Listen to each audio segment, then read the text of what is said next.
G'day guys, ZiggyD here. Let's talk some Path of Exile Ascendancy, shall we?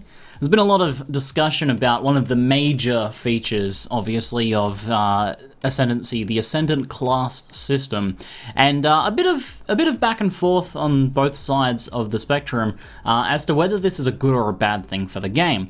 One of the discussions about this system in particular has been whether this will kill build diversity, because this is essentially a specialization system for each of the individual classes, and for the longest time Path of Exile has always been a game where you could take any class and basically build any build on it. So, I kind of wanted to weigh in with some of my thoughts on the Ascendancy system, and whether I think this is going to be killing build diversity, and whether I think it's going to be a good or a bad thing for the game. So I do have some concerns for the Ascendancy system. However, I think that overall this is actually going to promote additional build diversity rather than reducing it. And here's why. So let's use the example of a Fireball build. Now, let's just ignore the fact that Fireball is pretty much garbage in the game. This is just a placeholder skill for the point of example here. So let's talk Fireball before Ascendancy, right? So typically when you play like a Fireball build, right, you have the choice between a Templar, Witch, and a Shadow. Usually, like for most like regular Fireball builds, you're gonna play a Templar, Witch, or Shadow. Now, many builds that you make a Fireball build are going to spend their time in the Templar, Witch, and Shadow area. They're going to go to all three of those areas, so it doesn't really matter which one you start as so much, because you're probably going to be in the area of each of those three classes most of the time on many of those builds. And if you guys have ever played a projectile-based spellcaster before, then you've no doubt seen that happen quite a bit. They kind of all feel a bit the same these days. So, the choice of start doesn't really matter that much most of the time, because any build can go into any start area, and the start areas for the classes are all pretty good. So a lot of the time you find yourself kind of playing a Templar and going into the Witch start area and going into the Shadow start area, and you're like, well, I could just start this as a Shadow if I want, I could just start this as a Witch I want. So you have a lot of flexibility in how you build your character, but the actual decision of which class you choose, I think is pretty not really very important, or not very significant most of the time. Sometimes it might be one or two passives difference or efficiency boost which class you choose. Now, in some cases, you'll do something fairly different, like you'll play an Iron Will Marauder, for example, or a Low Life Marauder, and you build on the other side of the tree and you'll build it completely different, which is awesome. One of the great things about the game for sure. So here's what Fireball will look like after Ascendancy, I think. So no doubt there's going to be revealed a Witch Ascendancy or two that would work with Fireball builds. We only at the moment have the Necromancer, which is for summoning, but I imagine we'll get some Spellcaster Witch ones, right? It's pretty obvious. So there'll be at least one or two different ways you can build, if not more, from the Witch itself. So that's the obvious one, right? Starting as a Witch Spellcaster makes a lot of sense. So let's go through some of the other options then. Champion, here for the Duelist, one of the Duelist Ascendancies, always have Fortify, and it also has this inspirational one here, which 30 increased damage, 5% increased move speed, bonuses to the Fortify effect, and you always have Fortify. If you want to play like a tanky Iron Will Fireball Spellcaster, then you could definitely do that as Champion. The next one here is pretty obvious. We have Shadow with the Assassin tree, and there's a lot of good crit stuff in here, right? Power charge stuff, crit bonuses, crit multiplier bonuses, very powerful crit tree. Would work just fine with a critical-based Fireball caster. What about Templar? You could definitely make a Fireball Inquisitor, I think. There's a lot of good elemental stuff in here. Nearby enemies deal 5% less elemental damage. Nearby enemies take 10% increased elemental damage. You can have like a up-close and personal Fireball build. We also have like a lot of nice critical strike things here to do with elemental status ailments, and of course the critical strikes ignore enemy elemental resistances. So some pretty good options here for Templar Fireball. And here's another example I really like of a potential Fireball build, and this one's kind of like one of the more, you wouldn't really have seen this very much in the game before, but I could definitely see a Deadeye Fireball Ranger being a thing too. There's a lot of nice projectile stuff in the Ranger area available to the Ranger, not too far to get to Shadow and Witch potentially, and then this Ascendancy has projectiles have 100% additional pierce at the start of their movement, so you can have a Fireball build that essentially works a lot like an Ice Spear build where they pierce at close range. They also deal more critical strike chance based on their pierce chance, and you can also even combine this with, hell, skills chain one additional time, why not? Or maybe skills fire an additional projectile. There's some very nice options in here for a Fireball Spellcaster Ranger as well. So I have no doubt, in addition to these couple of examples here, that we'll see some other creative ideas when you kind of start to look beyond the theme of the tree and start to look at some of the effects and how they can often apply to other spells and other abilities in ways you might not expect. I think there's a lot more choices for builds now with this. So here's what I think has happened, right? Pre-Ascendancy, you would play as fireball spellcasters, as a witch, a Templar, or a shadow, and the decision wouldn't really matter. You had high flexibility, right? And flexibility has often been a big point of the game that people have been pretty excited for. Now, we are definitely losing some of that flexibility here with the Ascendancy system, right? You're going to now have to think about each of those classes and what the specific ascendancies they have offer to your build plan.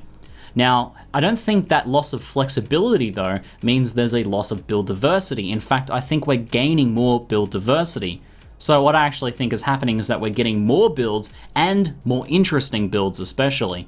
So I think us losing some flexibility as a trade-off for gaining more builds, more build diversity, and more interesting builds, I think is a pretty decent trade-off. I don't mind that loss of flexibility there when it was a shallow flexibility to begin with, one that didn't really add much to the game in my opinion, apart from the ability to look like a Shadow Templar or a Witch if you prefer.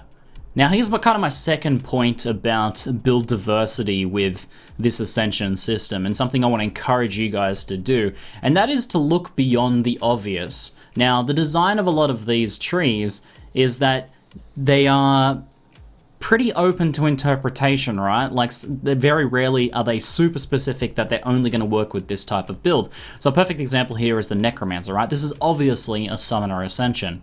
Now there's a lot of Summoner things in here, but there's also some things that'll work with other builds too. And a particularly, novel idea that you could take with this is, hey, some people like the idea of playing a melee witch, right? Wouldn't this system kill the ability to play a melee witch? I don't know. We haven't seen the other Ascensions yet, and Necromancer alone has some interesting potential for a very quirky, interesting melee witch build. Let's look at this one, for example. Fleshbinder, you and your minions have 1% increased physical damage reduction for each zombie you control. Then we have this chaos damage spreading when your zombies die. Pretty interesting potential here. We have auras you cast add increased damage to you and your allies, and increased attack and cast speed to you and your allies as well.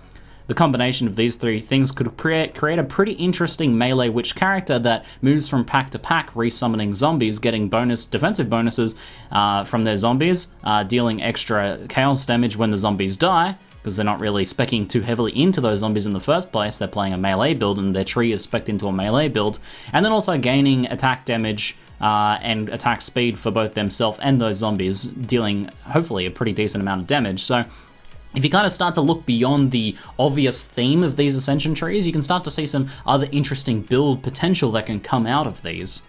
And then my final point I kind of want to share with you guys here as to why I don't think this is killing build diversity and in fact improving it, is that if you look at pretty much any class and then any build that you want to do on that class, even if it's pretty edgy, then you're going to be able to find something that works for you, right? You're never completely screwed on your Ascensions. So Duelist is a good example here because we have all three of Duelist's Ascension trees we can look at. And, a lot of these are specified towards attack-based builds, right? Like some of these are on-kill procs. Those will work with any type of build that deals damage. It's not going to work with like a Summoner Duelist or something. But there's always going to be something that's going to work for just about any build. Like, for example, if we go to the Champion tree, you have Fortify, right? So Duelist always has access to something that's good for every build. And this is kind of even better for some builds that don't really have a good way of getting Fortify, right? Don't use melee attacks that would be able to proc Fortify. So this way they can have permanent uptime on a very powerful defensive mechanic that they wouldn't, normally be able to get. So you're kind of getting an extra bonus there for playing kind of like an off-class build that you wouldn't normally play. So no doubt in some cases you're going to be better off going a specific class that has a specialization that works very well with your build, right? That's the nature of action RPGs, it's the nature of RPGs and min-maxing. but I think that you're always going to have options with each class because of the design of this, because of the open-ended design of this, and because a lot of these things being kind of like, you know, generically worded, like radius of area skills rather than like radius of area spells or something like that, right? They're not too specific, so there's often additional things you can leverage here for just about any type of build. So overall, I think that, yeah, we're getting less flexibility in the game. I don't really think that's too negative a thing when at the same time we're getting more build diversity, more interesting ways of customizing our character, and also more interesting builds out of that diversity as well. It's also doing something that I think has been an issue, improving something that I think has been an issue with the game, and that's the issue of class identity. As I said, you know, Templar, Witch, and Shadow for many spellcaster builds are, you know, there's not really very much difference between each of them apart from the actual look of the character. And then when you chuck your MTX suit on, you know, and your skull helmet and stuff like that, you all look the same anyway. So this system's giving some really nice class identity to the different classes, but at the same time also allowing for stronger definition of off-type builds or off-meta builds or off-class builds, like how I talked about, you know, playing that Ranger Fireball character, playing that, you know, now much more clearly defined Duelist Blood Magic spellcaster, right? You could have done that before, and, you know, you're in the area of the tree for good life and to go get, like, you know, maybe low life or blood magic or something like that. But now you have an Ascension tree that gives you rewards that are, you know, really nice for that idea of playing a tanky spellcaster, right? They really play to the strengths of what you were trying to do in the first place and much more clearly define that build. So I think this is going to be a pretty good system for the game overall. I really quite like it. We're going to be losing some flexibility, but it was shallow flexibility to begin with. We're now going to have much more in-depth choices about our builds and about our classes. So I really like that. I do have some concerns, like in particular summoners. I'm a bit worried are going to be a little too limited. Some of the other off-class Ascension trees do apply things that benefit your allies and could potentially help with summoners, but hopefully some of the additional trees that come out for different classes, you know, are quite like pliable to different builds, right? Rather than being too restrictive. So from what we've seen so far, I think it's heading in the right direction. I just hope that ZiggyD continue making sure that these Ascension trees, although have a strong theme, you know, can potentially be, for more creative players, worked into benefiting other builds. Anyway, guys, I'm curious to hear what you guys think. Let me know in the comments below. That's it for now. I'm ZiggyD, and thanks for watching.